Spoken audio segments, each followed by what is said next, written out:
E se o lugar onde você mora ensinasse todos os dias a importância de cuidar da vida? Em Mãe Luísa, essa história começou na escola. Entre o mar e as dunas, existe um território onde a natureza revela sua beleza, mas também seus desafios. Em Mãe Luísa, a escola decidiu transformar esses desafios em oportunidades de aprendizagem, cuidado e ação coletiva. Assim nasceu o projeto Solo Forte Mãe Segura, uma iniciativa que une educação baseada em natureza, sustentabilidade e justiça climática, para fortalecer o território e inspirar novas formas de cuidar da vida. Mãe Luísa é um bairro marcado pela força de sua gente, mas também por desafios ambientais que exigem atenção. As chuvas intensas, a erosão do solo e o risco de deslizamentos que afetam a paisagem e a vida da comunidade. Diante dessa realidade, surgiu uma pergunta: como transformar preocupação em ação e conhecimento em solução? A proposta nasceu dentro da escola, com a Conferência Infanto-Juvenil pelo Meio Ambiente. Professores, estudantes e parceiros inspiraram na educação baseada na natureza. Transformaram o território em uma grande sala de aula, onde aprender também significa cuidar. Cada ação fortalece o vínculo entre a escola,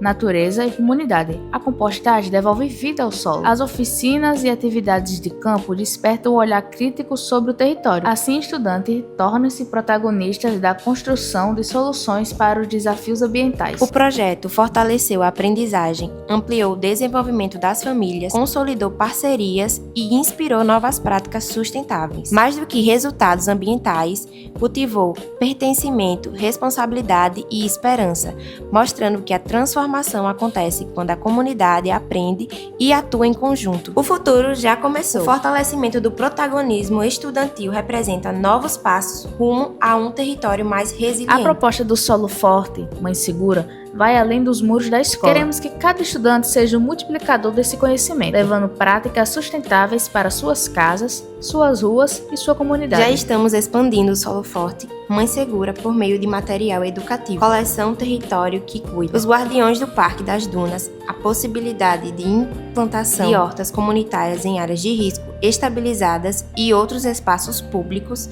transformando territórios vulneráveis em lugares de cuidado, produção de alimentos, convivência e resiliência climática. O Solo Forte Mãe Segura mostra que a educação é capaz de transformar desafios em oportunidades e fortalecer comunidades. Esta história continua sendo escrita todos os dias por estudantes, educadores, famílias e parceiros que acreditam no poder da natureza e da ação coletiva. Convidamos você a fazer parte dessa transformação, porque quando cuidamos do território, construímos um futuro mais sustentável, mais justo e mais humano para todos.